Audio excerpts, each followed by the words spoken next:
Hello दोस्तों, कैसे हैं आप सब लोग। उम्मीद करता हूं काफ़ी अच्छे होंगे। तो दोस्तों, बहुत सारे अपकमिंग आईपीओस में से एक और कल की तारीख में जो 4 आईपीओस ओपन होने वाले हैं उनमें से एक आईपीओ शेषा साई टेक्नोलॉजीज का आईपीओ जो कि 23 से 25 सितंबर के बीच में ओपन रहेगा। तो उस वीडियो के अंदर हम रिव्यू करेंगे इस आईपीओ का और जानेंगे कि इस आईपीओ में अप्लाई करना चाहिए नहीं करना चाहिए। सबसे पहले एक अंदाजन ग्रे मार्केट का प्रीमियम जानेंगे, इससे हमें थोड़ा बहुत लिस्टिंग गेंस का अंदाजा होगा। फिर इस कंपनी की डिटेल्स के बारे में जानेंगे, मतलब ये कंपनी क्या काम करती है, कौन से सेक्टर की कंपनी, फ्यूचर कैसा रह सकता है। फिर इसके फाइनेंशियल्स और फंडामेंटल्स जानेंगे, मतलब कंपनी प्रॉफिट मेकिंग है या लॉस मेकिंग है और अपने जो भी कंपटीटर्स वगैरह उनसे महंगी है या सस्ती है। फिर इस आईपीओ की डिटेल्स के बारे में जानेंगे और अंत में हम जानेंगे कि क्या इस आईपीओ में अप्लाई करना चाहिए नहीं करना चाहिए, करे तो लिस्टिंग गेंस के हिसाब से, लॉन्ग टर्म के हिसाब से। सारी चीज़ें हम क्लियर करेंगे इस वीडियो के अंदर। और देखिए दोस्तों, सारी चीज़ें मैं क्लियर करूंगा, डिसीजन आपको अपनी रिस्क अपना एनालिसिस लगा के बनाना है। और दोस्तों, टेलीग्राम व्हाट्सएप चैनल को ज्वाइन कर लीजिए, उसकी लिंक डिस्क्रिप्शन के अंदर मिल जाएगी। इंस्टाग्राम फेसबुक पर भी फॉलो करना मत भूलिएगा, वहाँ पर भी रील्स वगैरह हमारी मिलती रहती है। और फ्री में डीमेट अकाउंट खुलवाना है, उसकी लिंक डिस्क्रिप्शन के अंदर है। तो कंपनी काफ़ी यूनिक है, थोड़ा वीडियो जो है पूरा ध्यान से देखिएगा ताकि आपको समझ में आ जाए। तो सबसे पहले एक अंदाजन ग्रे मार्केट का प्रीमियम जानते हैं। तो नियरली 100 रुपये के आसपास बता रहा है, लगभग 23% के आसपास मान के चल सकते हैं, 23% के आसपास, 100 रुपये पर शेयर के आसपास। तो डिमांड इसकी अभी तो काफ़ी अच्छी बता रही है। देखिए, डिमांड ऊपर नीचे होती रहती है, जीएमपी ऊपर नीचे होती रहती है, तो भी अपडेट हमें लेटेस्ट लेते रहना है। जरूरी नहीं है कि इसी के भरोसे रह गया कि भाई 23% देख लिया अब सीधा अप्लाई कर दो आंख बंद करके, ऐसा नहीं करना है। देखते रहना है कि भाई अपडेट क्या आता है, और वो अपडेट मैं आपको करता रहूंगा, इसीलिए ज़्यादा टेंशन करने की जरूरत नहीं है।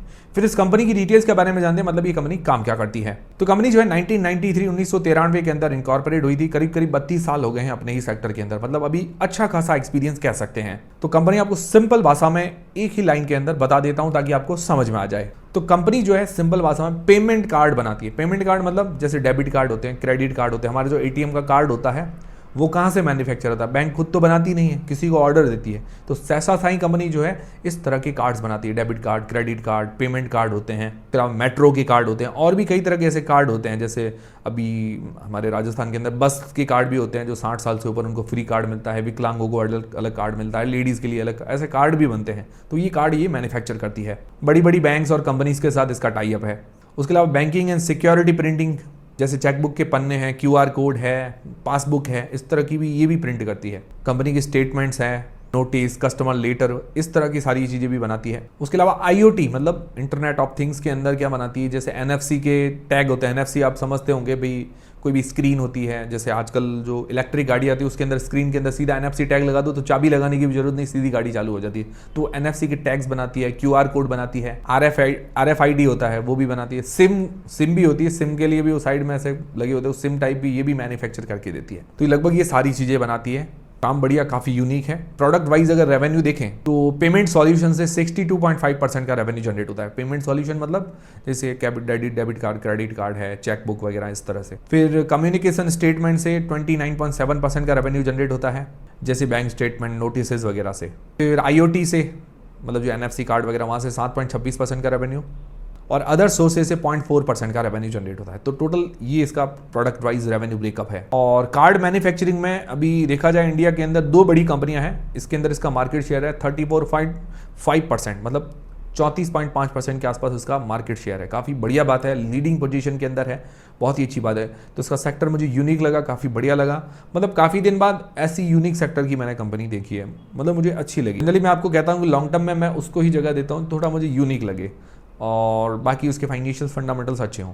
तो का सेक्टर तो बढ़िया है। अब इसके फाइनेंशियल फंडामेंटल्स भी देख लेते हैं जो कि 2023 से 2025 तक दिए गए हैं। अगर इसके एसेट्स देखते हैं तो एसेट्स के अंदर साल दर साल ग्रोथ है, रेवेन्यू के अंदर भी साल दर साल ग्रोथ है, पर FY25 में हल्का सा डिप देखने को मिला है रेवेन्यू के अंदर। 1153 से 1569 करोड़ रुपए, फिर 1569 करोड़ से 1473 करोड़ रुपए हुआ है 2024 से 2025 के अंदर, हल्का सा डिप है। फिर बात करें प्रॉफिट आफ्टर टैक्स की, प्रॉफिट के अंदर साल दर साल ग्रोथ देखने को मिल रही है। 108 करोड़ से 169 करोड़, 169 करोड़ से 222 करोड़ रुपए के आसपास इसका प्रॉफिट हुआ है। मार्जिन अगर निकालते हैं तो 9.3% है 2023 के अंदर, 10.7% है 2024 के अंदर, 15% है 2025 के अंदर। मतलब हर साल प्रॉफिट मार्जिन बढ़ रहे हैं, बहुत अच्छी बात है। एबिटा के अंदर ग्रोथ है, नेटवर्थ साल दर साल बढ़ी है, रिजर्व्स इसके हाथ में बढ़ रहे हैं साल दर साल, 490 करोड़ रुपए के रिजर्व्स हैं इसके हाथ में। बोरिंग्स हर साल बढ़ रही है, 378 करोड़ रुपए की बोरिंग्स उधारी है इसके हाथ में। डेट टू इक्विटी रेशियो 0.37 का है, मतलब कंट्रोलेबल नजर आ रहा है।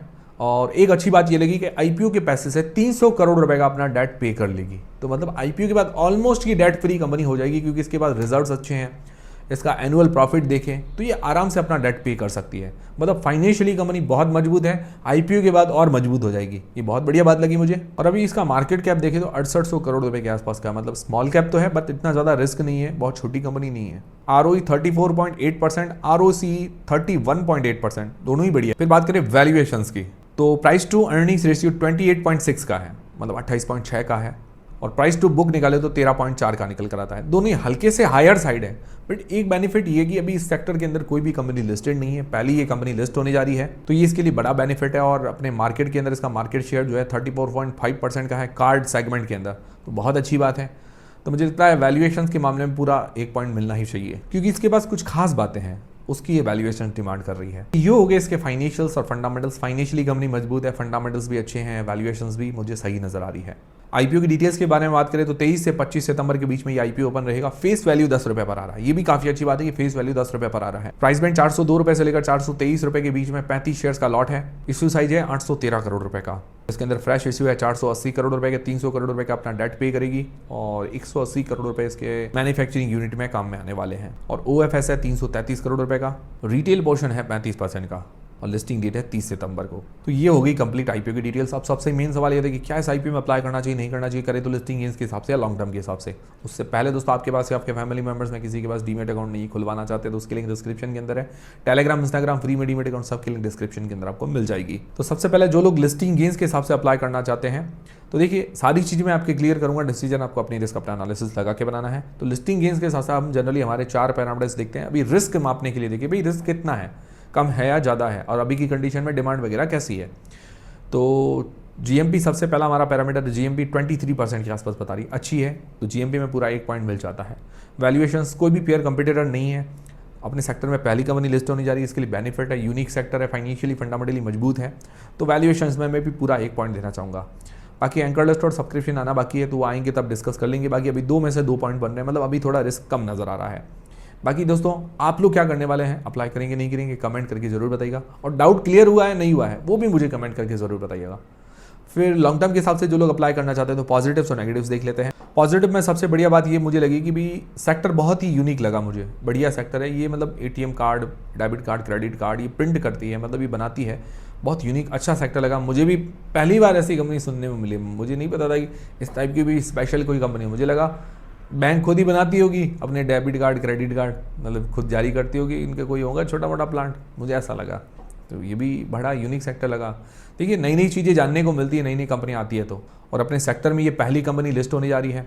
इसका मार्केट शेयर 34.5% का है कार्ड सेगमेंट के अंदर, काफ़ी अच्छी बात है, मतलब काफ़ी अच्छा मार्केट भी कैप्चर करके बैठी है। फाइनेंशियली बहुत मजबूत है, रेवेन्यू प्रॉफिट के अंदर अच्छी ग्रोथ है, मार्जिन हर साल बढ़ रहे हैं, 15% के आसपास इस साल के मार्जिन है। और दूसरी बात यह है कि डेट कंट्रोलेबल है, आईपीओ के बाद ऑलमोस्ट ये डेट फ्री कंपनी हो जाएगी, ये भी काफ़ी अच्छी बात लगी मुझे। तो मतलब बहुत अच्छी बात है। ROE ROC वगैरह बढ़िया है। वैल्यूएशंस तो अब देखिए, वैल्यूएशन कोई कंपटीटर तो है नहीं, तो वैल्यूएशंस तो नाप तो सकते नहीं, बट फिर भी फेस वैल्यू 10 रुपये पर, प्राइस बैंड वगैरह ठीक है। नेगेटिव्स क्या है, नेगेटिव्स देखिए विशेष ऐसा कुछ नेगेटिव लगा नहीं। रेवेन्यू के अंदर हल्का सा डिप है 2025 के अंदर, तो वो ज़्यादा इतनी दिक्कत वाली बात नज़र नहीं आई, ठीक है, बट आने वाले टाइम में थोड़ा ग्रोथ रहे तो बढ़िया है। दूसरी चीज़ है डेट है इसके ऊपर 0.37 का डेट टू इक्विटी रेशियो है, 376 करोड़ रुपए का डेट है, बट आईपीओ के पैसे से 300 करोड़ रुपए का अपना डेट तो पे कर लेगी, तो ये बहुत अच्छी बात है। और कंपनी का एनुअल प्रॉफिट देख लो या रिजल्ट्स इसके हाथ में देख लो, उसके हिसाब से लग रहा है कि कंपनी आराम से अपना कभी भी डेट पे कर सकती है, मतलब ना के बराबर इसके ऊपर डेट रह जाएगा। तो मतलब जो कमियां थी इसने सुधार दी है। एक रेवेन्यू वाली कमी है, वो अगले साल अगर सुधार दे, अगले साल रिजल्ट अच्छा है, तो मुझे लगता है इसके अंदर कोई विशेष कमी नज़र नहीं आ रही। कंपनी बढ़िया नज़र आ रही है, लॉन्ग टर्म के हिसाब से काफ़ी अट्रैक्टिव है। पर्सनली मैं इंटरेस्टेड हूँ लॉन्ग टर्म और लिस्टिंग गेन्स के हिसाब से, ज़्यादा मुझे इंटरेस्ट आ रहा है लॉन्ग टर्म के हिसाब से। मतलब अगर मुझे लगता है अलॉट होता है तो मैं कुछ शेयर तो जरूर रखना चाहूँगा पोर्टफोलियो के अंदर। ऐसा नहीं है कि मैं सारा का सारा सेल करूँगा, कुछ जरूर रखूँगा, ये पक्की बात है। बाकी मेरी तरफ से आपको बाय सेल, होल्ड सेल किसी का भी रिकमेंडेशन नहीं, जो भी आप डिसीजन बनाए अपने रिस्क अपना एनालिसिस लगा के बनाएं, क्योंकि काफ़ी लोग पूछते हैं कि आपकी क्या राय, आप क्या करने वाले हैं, तो ये लो बता दिया मैंने। बाकी मुझे आप फॉलो मत कीजिए, आप अपना मन से डिसीजन बताइए, मतलब पैसा आपका है तो डिसीजन भी आपका होना चाहिए। और ये वीडियो देखने के बाद आपके डाउट्स क्लियर हुए हैं नहीं हुए हैं वो भी मुझे कमेंट करके जरूर बताइएगा। टेलीग्राम, इंस्टाग्राम फ्री में डीमेट अकाउंट सबके लिंक डिस्क्रिप्शन के अंदर। मिलते हैं दोस्तों अगले वीडियो के अंदर।